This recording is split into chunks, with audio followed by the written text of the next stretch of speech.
Brother, tell me why Jesus is not God. Don't tell me about pictures. Tell me why Jesus is not God. Because again, and this will be the last time, I'm not going to entertain this anymore.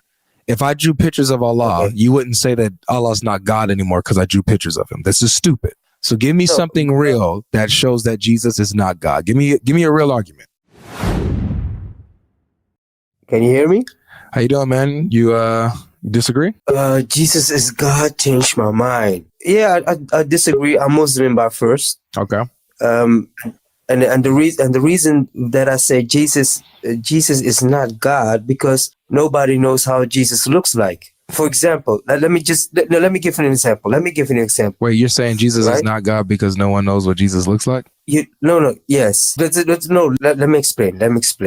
Let's just talk about Jesus, the persona himself, right? If you look up Google and you type in Jesus, or you go to the Vatican, or you go to Ethiopia, they all have like pictures of Jesus, how he looks like. So now my point of view is like, if you're saying like Jesus is God, okay, then you have like this type of image that is contributed to it because you're trying to.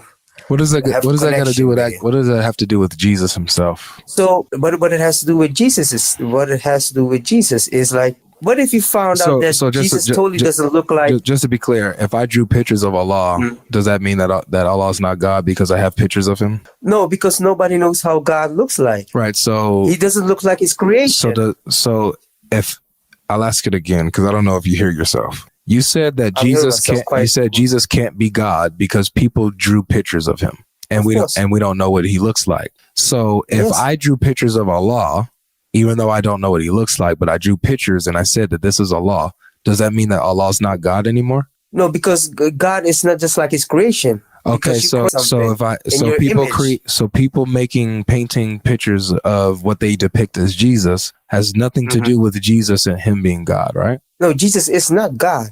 All right, tell me why Jesus. All right, so tell me why Jesus is not God. Because first of all, like I said, people have this image when you just look at Jesus. Brother, tell me why Jesus is not God. Don't tell me about pictures. Tell me why Jesus is not God. Because again, and this will be the last time, I'm not going to entertain this anymore. If I drew pictures of Allah, you wouldn't say that Allah's not God anymore because I drew pictures of him. This is stupid. So give me something real that shows that Jesus is not God. Give me a real argument. Okay, so who is then Jesus' father then? If Jesus is God, who is his father? The Heavenly Father. Because no. You said no. I just gave you the answer to your question. The Heavenly Father is Jesus' father. So what now? It's more confusing now because Jesus came out of a virgin, right? Jesus says that he came down from heaven. How did he come down from heaven? Jesus was born out of a virgin, right? But he says that he came down from heaven before he was born of a virgin. So how could he come down from heaven? Wait, Jesus came out of a virgin. I'll say it again slowly. So, I'll say it again slowly. Okay. Jesus says, I'm going to say it slowly again. Okay. Jesus says, I came down from heaven. So before he was born of a virgin, before he took on a human nature and was born of a virgin, he came down from heaven. How did Jesus come down from heaven if he's not God? So God, in that sense, you're trying to tell me that God needs to come on earth through a biological process. My brother, to do what? I don't feel like this is. I don't feel this is fair. It's more confusing for you, huh? Yeah. You're confusing me. Get off my stage. Thank you, ma'am. I just felt 3 brain cells pop. Please come back, sweetheart. Can you bring me some tea? Some brain cell tea. You got some? Yeah, I just lost 3 of them. Gosh, that's painful. Jeez, imagine going through that every day. Like having none. That has to hurt living like that, right? Our friend Servant is here. Servant of the most merciful. What's going on, Avery? Salam alaikum. Wa alaikum assalam. What you got for me today? What's happening? Nothing much, man. Nothing much. Trying to be like you with the interesting titles, man. Good. I've had some discussions, and I want to.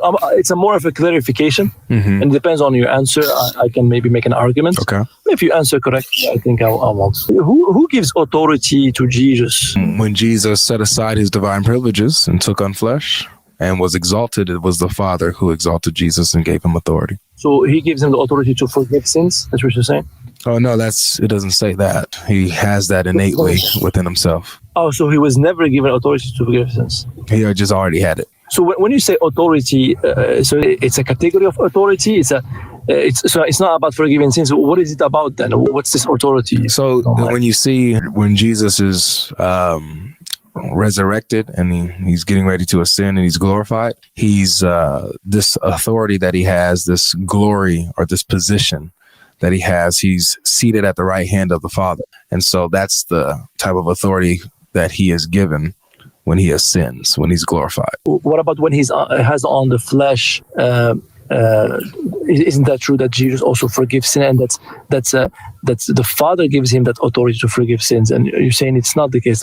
Maybe Christians, I misunderstand Christians. Yeah, it seems like you misunderstand us. So Jesus innately has the ability to forgive sins. So that's why he's able to do it, because he's the Son of Man. Now the authority that he's given, at his glorification is his exaltation and being exalted above all of creation, sitting at the right hand of the Father, above the angels, above men, above every principality, everything. Okay.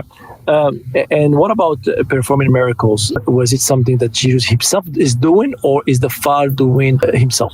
Well, it's not either or, it's all of it. You have the Father working through the Son by the Spirit that is indwelling in Jesus, and he's performing these miracles. So it's all of them, are taking part in Jesus performing these miracles. Okay, but who's committing? Who's doing the act? Who is the? Jesus is doing the act. Okay, so in raising Lazarus, Jesus says, "I thank you, O Father. You have heard me. You always hear me." Mm-hmm. What does it mean? I can understand that this is a request that he's asking for him to help him raise Lazarus from that. Well, he doesn't say that. He doesn't say that he's asking him. He doesn't say that. Yeah. It looks like that for me. Yeah. Yeah. So what we see Jesus addressing the Father because, and he literally says why he's doing it. He says, so that they may see and know that you have sent me and that you always hear me.